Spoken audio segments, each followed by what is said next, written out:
Okay, here's a video covering the Pioneer PL-L70 linear tracking direct drive turntable, and this one was purchased at a flea market in Nashville, Tennessee by me about 4 years ago, and boy was it rough. Now what you're looking at here, the dust cover, actually contains the tone arm. So if you saw my video on the Sharp RP, it's a very basic unit. This one's a little fancier. But anyway, let's get rid of this dust cover. The tone arm does come up with a dust cover, but in this, and you can see it right through there. Also, I want you to note that there's a bit of a shadow or a little darkening. Let's call it a window tint, and that's going to be helpful for the way that this thing tracks an album. Let me get this dust cover off, and then we can talk about the rest of it. Okay, now without the cover and under the hood, we can see a little bit more about how the linear tracking system works. So I'm going to review very quickly, but first let me comment that I have removed a ridiculous amount of lubrication that was gooey and sticky, and it was tracking all through here, and there's still some remnants that I can see here that the camera is picking up that I can't really see. The gain of this camera is really high, so it's making everything much brighter than it is to my eyes. Anyway, you can still see some goop around this worm gear here, and it's not incredibly sticky. And to properly clean this, I'd have to remove all that. I feel like that's how I would have to do it, and I don't want to do it because it's functioning just fine, and I can run into some trouble. So let's talk about how it works. Okay, the tone arm is here, and on that tone arm, I'm going to lift it up, and you will see there's a little dot. In fact, it's kind of reflecting back here, pinkish, right there above the stylus. And that is, I believe that's a receiver, and somehow I believe it's transmitting something behind it, reflecting it down on the album, because according to the service manual, the theory of operation explains that this opto that's right up in here, right in front of the stylus, is receiving a reflection of a pulse. And as this tone arm moves, the speed out here is very fast because the circumference is much larger, and then as it tracks further inside to the interior, the last couple of songs on the album, it's slower because the circumference is smaller. So it has to know that, and so I'm assuming all your trigonometry would come in handy if you engineered this. As it begins to move inward, the pulses will change and its reflections change, and so it's constantly doing math, basically. So that information is coming down here. We have a little solenoid there with remnants of the junk, the dust and dirt that was in there, that will energize and lift up and drop the tone arm. And it has a couple of switches inside to determine whether it's up or down. And the rest of the circuitry we can pretty much be fairly sure of that it has to do with the signal coming in from the stylus, along with what we just talked about with the opto at the end of the tone arm. And we have a limit switch here which says, okay, we're out of the way and we're at home position. So whenever it bumps that, it knows that it's done and it doesn't need to keep moving this particular worm gear. Okay, so this little belt here is what's going to spin the worm, and that's going to create movement here. So this motor's belt, this very small belt, was garbage, as they all are. This is more like tuner string, so very much like string. So it should last for a very, very long time, and it's kept up just fine. That's about it here. So lift her up and talk a little bit about how it functions. What you have here are regular power button. Let's scoot all the way over here, and these buttons here are what you would expect with like the Sharp linear that I talked about earlier. If you want to catch that video, you can back up and see that one. But it just has up, down, and skip to the skip doesn't exist on some of those. It would just be go right or go left. So you hit this button, it moves the tone arm this way. You hit this button, it moves it that way. Up here we have some auto select stuff here. Speed select auto. So is it smart enough to know that I'm playing a 45, or does it think I'm playing a 33? that would be determined by the sensor in the tone arm and whether or not it projects across the album. Now, I'll say that it failed multiple times, and it tried to dump the tone arm onto the turntable, of which I caught it with my finger multiple times, and that was because the opto up there was dirty. Now, I didn't visually see any dirt, but it was there apparently, so I had to work on it. Because it's kind of got a red glow to it, I almost wonder if it's transmitting. Because if it is transmitting, we would see that infrared-wise on this Samsung, just like you can with a remote control. Anyway, we also have this sensor. So the sensor is set it to normal. It has an H and an L, so I can't remember which is which, but one of them would indicate a narrow amount of space in between tracks, and the other one would be wide. So we'll leave it here at normal. That's what it is. That's what the N represents. At least I know that part. Okay, what about this programming business? Well, this will allow you to select tracks that you want to play and in what order you want them to play in. And so that's pretty cool. Will it function properly? Will it be able to detect, let's say, a 45 record and kick up the speed properly? And will it be able to detect an album with its proper lead in, different tracks, and lead out? So let's do some testing and see. First up is this 45 single by Seal called Crazy, of which you won't be able to hear it because I don't want to get in trouble with the YouTube police. Okay, now remember the dust cover does offer us a little tint, so we're getting a lot of light coming back, and that could cause a malfunction. But let's see. I'll hit start. It's on fully automatic. Let's see what it does. If it drops that tone arm early, I've got to catch it. We can make the assumption that the opto is scanning.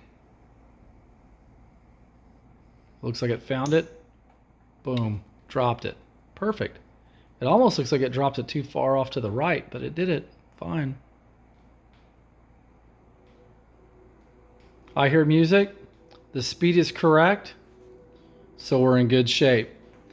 I don't want to get in trouble, so I'm going to lift her up. I lifted it up by using the up button. I'm going to move to the left. Let's see if it tracks over. It does just fine. Let's get to the end and see if it finishes like it should. So I'm going to hit the drop button, which is the up button again, and it'll drop it. Not very intuitive. Okay, we're finishing up. It should be smart enough to know that it's getting a lead out. There it goes. It is smart enough. And it's going to just tractor on over to the far right. And all right, the platter's already stopped. And as it moves over, I'll get ready to do another test. Let's try one with nothing on it at all. I'll remove 45, drop. Let's say some kid came over, some child, and started punching buttons. What will it do? Boy, this could be terribly embarrassing. I click start again. Oh, look. It wanted to, but it didn't even try. Why is that? Let's try again. No? Wow. So now just imagine you buy this thing, no LP on it, no anything, and it won't even start? Oh, it tried there. Okay. I held the button in for a while longer. You better not drop that tone arm. I'm getting nervous. Oh boy, I thought it was getting ready to drop it. Nope. It's decided there's nothing on there. It's going to scoot on over and go back to its home position. So that is a victory. Let me pause and get ready to test the 33. I'm not going to change anything. I'm not going to power it off. I'm not going to hit any buttons over here. I'll lift this up. And in fact, I'll try to do this one-handed. But I won't be able to because I don't want to damage the album. So hang on. All right. Bananarama. Who doesn't like them? Let's go ahead and set this down. I haven't done anything else but just place it on there. And we'll hit, let's do something. Let's just go ahead and hit play and see if it auto selects it properly. Because I haven't changed this, I haven't touched it. I don't know if this button here sucks or what. What's going on? Oh, maybe it saw it as like a double tap. Maybe it's bouncy. All right, check it out. All right, it dumped the tone arm. I shouldn't say that. It set it down pretty gently. But it tracked over and it saw the edge. It backed up and decided it was going to be a 33. So, cool. Let's lift that up, scoot it out of the way. Turntable stops spinning. Cool. Let's try to do a program. So let's see. Cruel Summer is number 1. I have no idea what the rest of these songs are, but there's 4 tracks. Ooh, this one's a little sneaky. There's 4 tracks, but it almost looks like there's 5. If you look really close, we can identify this outer one here. This is definitely the first one. And then the second one. And then there's this third one. Okay. That is all one long track and then a very short track, it looks like. I'm confused. Because it looks like there's 5. But let's go for it. Let's try and see if this thing... This will be the hardest test because off camera I've done a couple tests already. I'm going to try to select song... Ooh. There's 4, but let's select song 4 and see where it goes. Tone arm already takes off. It's going to scan. And it'll start playing 4. Let's see where it figures out 4 is. Because 4 should be the last one.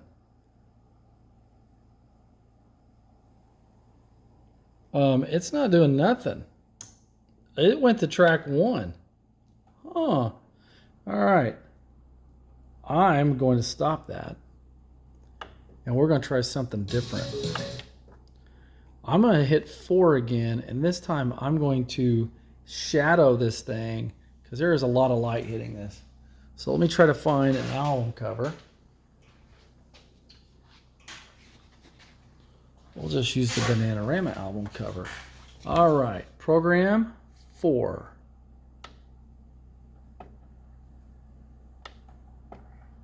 It doesn't like it. I'm going to lift this up. We're simulating changing the album. It definitely has a switch in the back corner over there. Okay. 4. I'll lift that up, give us some shade. Let's see if that helps out at all.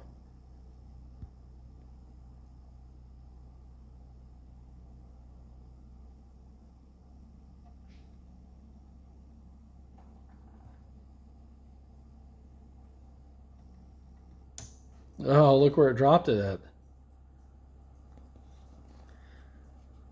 Right there.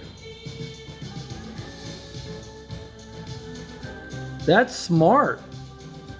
Now, it seems like it came in a little late, but it dropped it right there on that very, very narrow slice, which follows the label, from what I can tell, is where the location should be. All right, cool. So it's got the scan in. I ought to be able to punch track 2 will be my next one. So the one blinking is the one currently playing. Track 2 is my next one.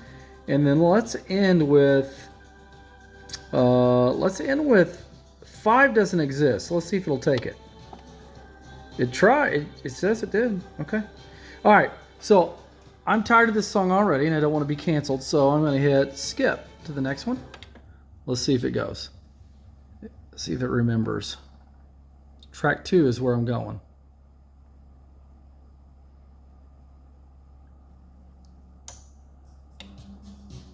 Well, it nailed it. Now I'm going to tell you, it seems there's a muting circuit, and the muting circuit seems to come on a little bit late, but you don't get the needle drop sound, so that's good. But it is a little annoying if you were trying to, you know, hit certain tracks in a certain order and you wanted to be spot on. All right, so my last track that I have over here, we see that it's playing track 2, it's blinking. The last track is 5, that's what's scheduled. So let's see what happens if I tell it to go ahead and skip to the next one. Remember, there's no 5. So what will it do?